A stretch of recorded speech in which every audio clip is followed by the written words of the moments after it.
At the edge of the Uak continent, high above the cliffs of Eldreach, the ancient magic tower had stood for over 1,000 years, an emblem of arcane mastery and the seat of the continent's greatest magical minds.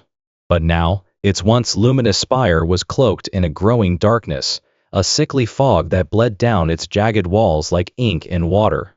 Strange phenomena began to ripple across the land, incantations faltered, spellbooks wept black ink, and celestial constellations shimmered out of alignment. The Magic Council called an emergency session, but it was not the elders they turned to, it was the best and boldest among their students. Four were chosen for an expedition into the unknown reaches of the tower: Alin, a gifted and prideful sorcerer born of noble lineage; Kael, a swordmage tempered by battlefield loss and a grudge against shadows; Syra, a spiritbinder whose bond with the ethereal realm made her attuned to the shifting balance; and Nem, a reclusive prodigy whose studies in forbidden runes drew both admiration and quiet fear. As the four ascended the spiraling marble steps, tension bristled between them. Alin distrusted Nem's unorthodox methods. Kael remained aloof, but his eyes flicked constantly to the windows as if sensing something the others could not.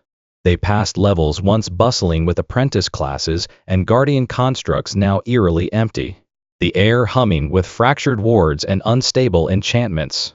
They encountered signs of magical degradation, floating torches that flickered violently, paintings that bled shadow, and corridors that looped into themselves. In the third highest sanctum, the group found a study overrun with decay. Familiars, once the loyal companions of Magi, had twisted into malformed husks, their mouths whispering secrets from another time. One locked eyes with Syra and croaked, "He wakes." She staggered back, her spirit fox shrieking as its fur shifted to a dull gray. Kael struck the creature down, but the message lingered. It became clear that the darkness was not simply an external force, it was seeping from within the tower itself, feeding on forgotten pacts and unspoken sins buried in its stone. As they reached the sealed spiral leading to the upper forbidden levels, the door pulsed with residual magic, a lock not meant to be broken, now cracking at its edges. Nem touched it, and for a brief second, runes flared across the door and his skin alike. "This place remembers us," he said quietly. "It remembers everything." The others looked at him, uncertain whether they had just crossed a threshold of knowledge or doom. Behind them, the sky had darkened. Above them, the tower creaked. And somewhere in the spire's shadowed crown, something ancient stirred, no longer asleep, and no longer alone.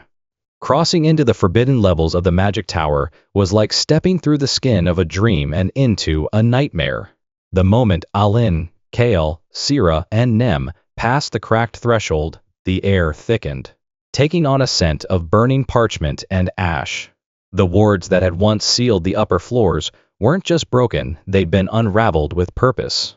The spiral corridor twisted as though resisting their presence, and walls flickered between stone and strange, shifting arcane sigils that whispered as they passed.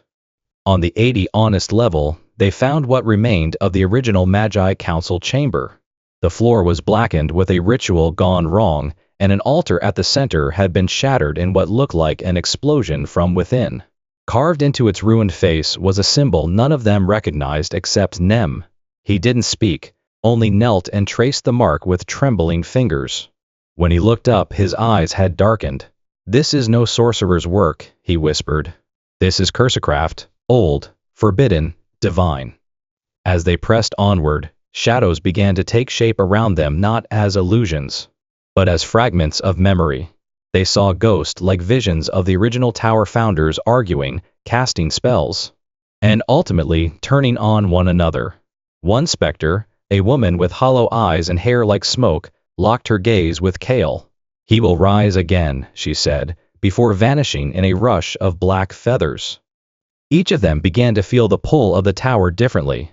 Syra's spirit, familiar, once a calming presence, became jittery and silent. Kael's sword began to hum with tension, the blade growing hot in his grip. Alin, who had always been the most confident, now hesitated at every forked path, second-guessing directions as the tower's geometry shifted behind them.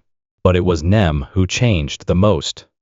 At night, when the group paused to rest inside a glyph-reinforced chamber, Nem would stare into the void beyond the tower's broken windows, whispering in a tongue no one recognized.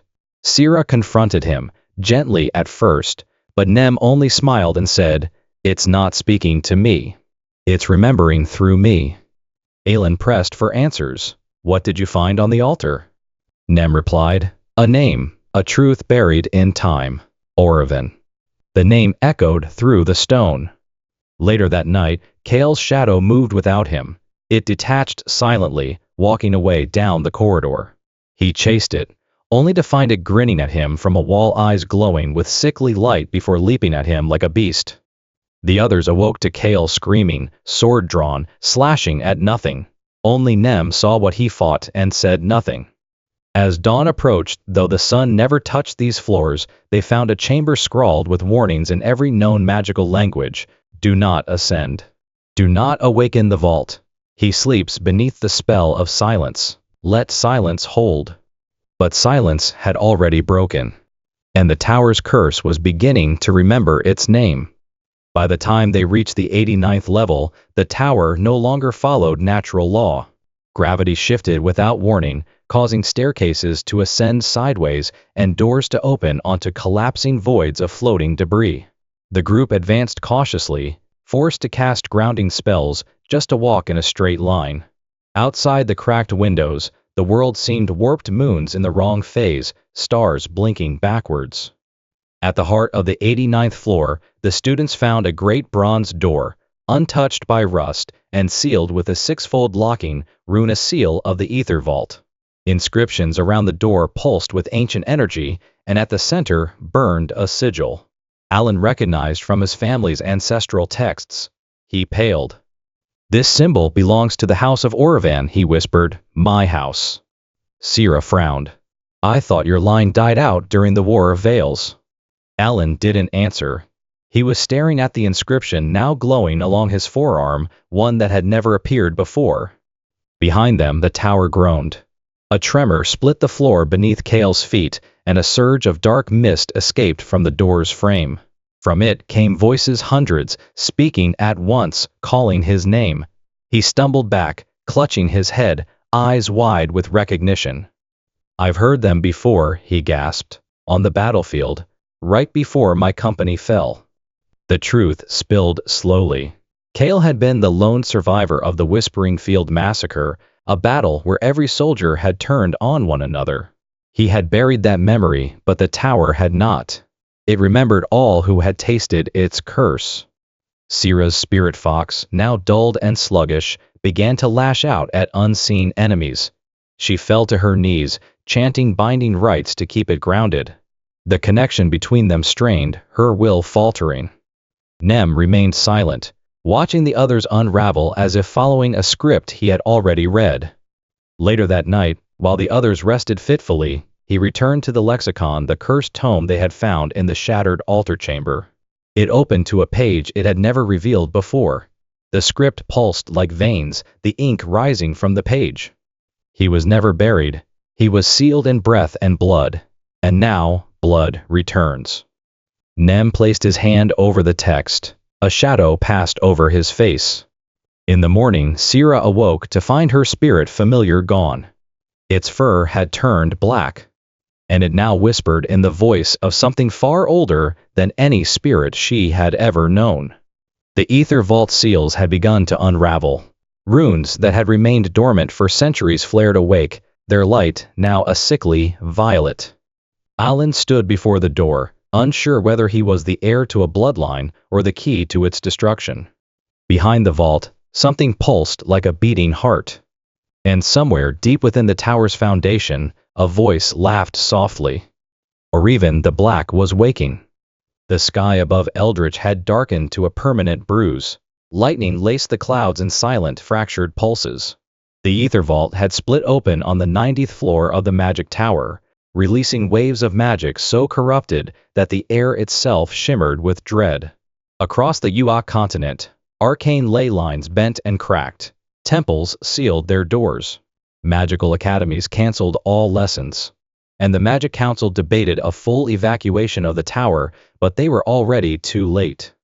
Inside the vault, Orevan's presence manifested as a cathedral of void walls made of collapsed stars and obsidian script that crawled. He did not have a body. He didn't need one. He was power stripped of form, memory without restraint. The students stepped into that space and felt their souls shiver. Orevan spoke without lips, his voice a chorus of their own thoughts turned against them.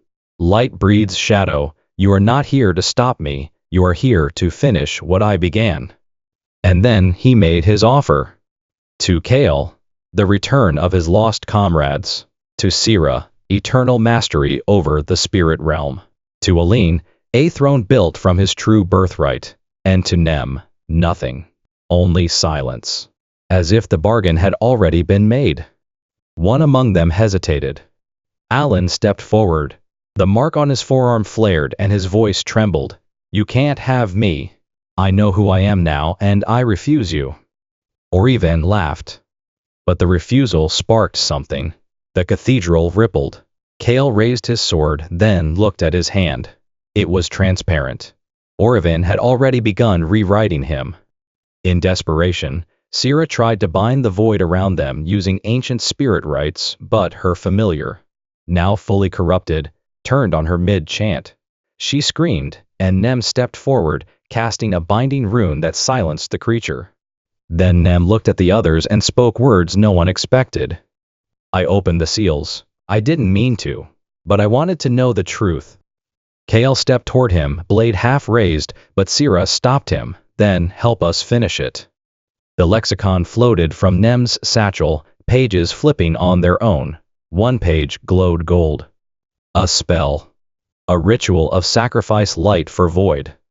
Together, the four began to weave it, each channeling their essence into the spell. Kael, his honor; Syra, her connection; Alin, his lineage; Nem, his guilt. Orevan screamed, the walls cracked, the stars fell. As the spell took hold, the vault began to collapse.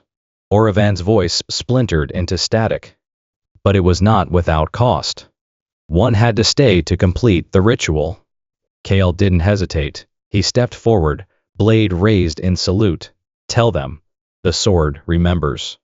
The others screamed for him to stop, but the light consumed him. Then Orevan was gone, sealed. The students awoke in the ruins of the 90th floor. The tower was still. The air was clean. But Kael was gone. And so was the voice. For now.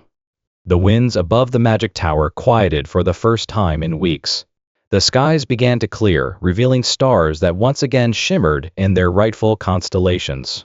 Eldritch stirred slowly from its arcane paralysis as ley lines across the Ua continent steadied. But nothing about the land or the surviving students was truly the same. Syra, Alin, and Nem descended the tower in silence, passing through once warped corridors that now stood still and cold. The magic was gone from them, not entirely, but altered, humbled.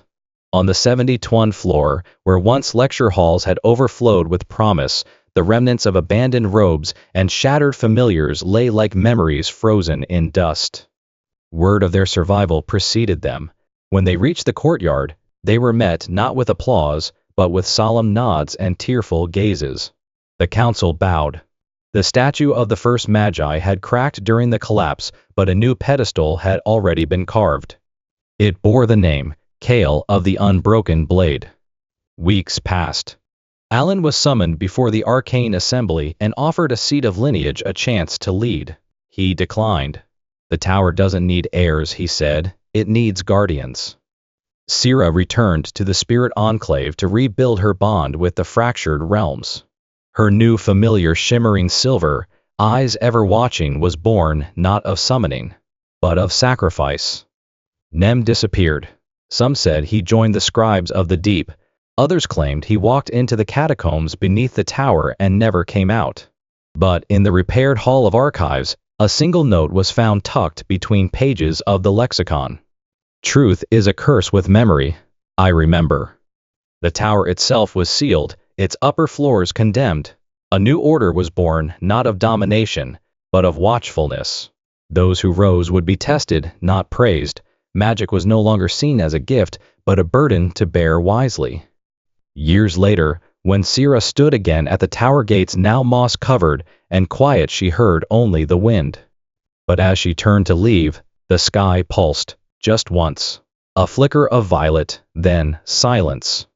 Beneath the tower's deepest roots, past shattered runes and fossilized spells, a faint heartbeat echoed slow, defiant. Orevan had been sealed, but not destroyed. Because darkness, like legacy, never truly dies. It waits.